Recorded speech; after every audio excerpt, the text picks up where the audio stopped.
Hey, how's it going, guys? It's Carlos Reyes, allinnation.com.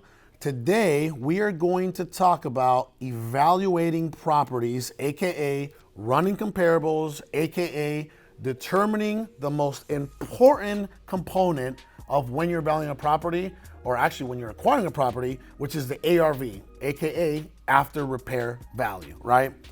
Why is it that the after repair value is the most important number? Why is it more important than, repairs? Why is it more important than, what you acquire the property for? Well, first and foremost, the after repair value can kind of make you or break you.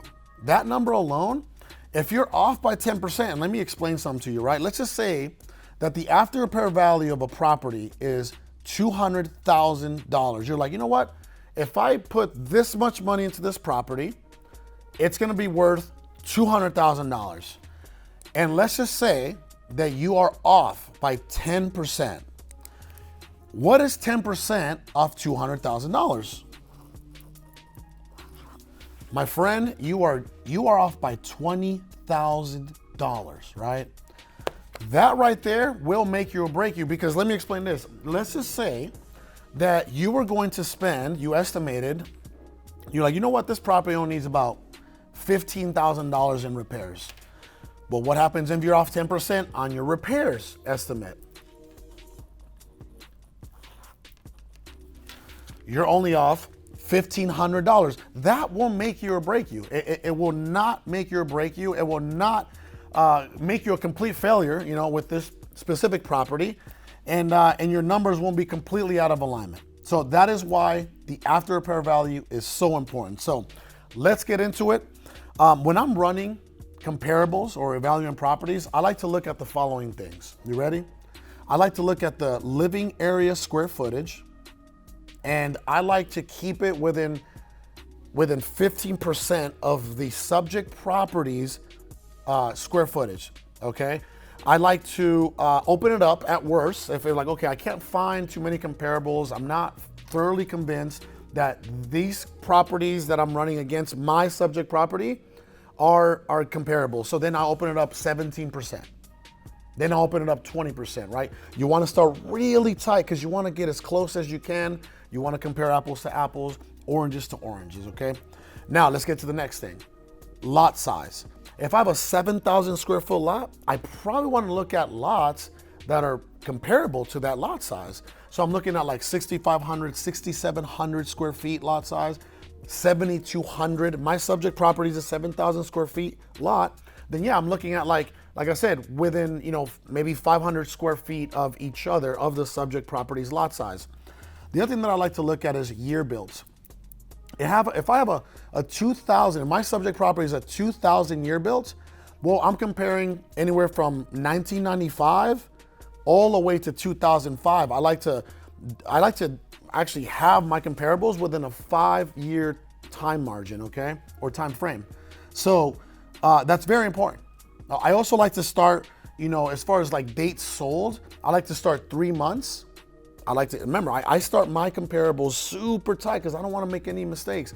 So I'll go 3 months. If I can't find enough comparisons, I'll open it up for 6 months. If I can't find more comparisons, I'll go 12 months at worst. I prefer 3 to 6. That's going to give you a much closer number. The ideal situation, the ideal goal when it comes to running comparables is what? That you get as close as possible to the real after repair value of the property when running comparables. So some of my favorite tools to use when running comparables, first and foremost, is MLS. That's going to get you the closest possible to getting a true after repair value comparison, okay? So again, you got to be an agent to have access to the MLS, or you can have agents run it for you. If you're a broker, an agent, you can just directly log in yourself and take care of that. Other tools that I like to use is NARPR, NARRPR.com, and also iComps, TotalView, Zillow, Redfin. So there's plenty of tools out there for you to use to run comparables on your property. I'm gonna show you how to actually run some comparables, okay? So today's subject property is going to be 8544 West McClellan Road. That's in Glendale, Arizona. And The square footage of that property is 1,776 square feet. It has no pool, and it has, let me see here, one, two, three. So it has three bedrooms. Actually, I'm sorry, 4 bedrooms, 2 baths.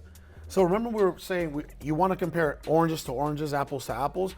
We have a 4-bedroom property, 2 bathrooms, no pool, 2-car garage, and it's a 1994 build, 1,700 square feet. So what I'm gonna do is I'm going to try to get as close as I can to this property, and I'm gonna look at properties within the same subdivision first, all right? So when I go to comparables, I'm going to go 3 months. I'm gonna go a quarter mile within, because I wanna start same subdivision, at worst a quarter mile or half a mile. I start to open it up, okay? And then I am going to ignore the lot size in this particular case. Why? Because the lot sizes in this subdivision for the most part are all very similar. All right, so, and then I'm gonna do the year built within 5 years. So let's apply that criteria. That is the criteria that I'm using. Unfortunately, I didn't get too many properties, so I'm gonna continue to open up, just like I stated. I'm gonna go 6 months. Boom, I found a comparable. Oh my goodness, I found a comparable across the street. 8543 West McClellan. It's built in 1991. Our subject property is built in 1994, okay? It has no pool. Our subject property has no pool. It has 4 bedrooms, 2 bathrooms, and a 2-car garage. Would you say I'm comparing an orange to an orange? Absolutely, absolutely. So let's also take a look at what the property looks like inside. Is it clean? Does it have new tile? That way we can see what it's gonna take to bring our property, the subject property, to market condition, which is get it as close as far as the repairs to what the 1991 built, the 4-bedroom, 2-bath property across the street, what that looked like, because that sold for $250. Okay, so now I'm looking at the property and I'm like, okay, this has pretty good flooring and it has new paint. It looks like the cabinets, nothing crazy about the cabinets. It has new lighting, and what else does it have? It doesn't have like crazy granite or nothing like that. So I know that for my subject property, this property is probably only going to need about $10,000 to $15,000, and I can sell this property for $250,000. So there you have it, folks. Again, it was beautiful that a very similar property sold right across the street. I truly believe that we can get $250,000 as an after repair value for the subject property we ran today.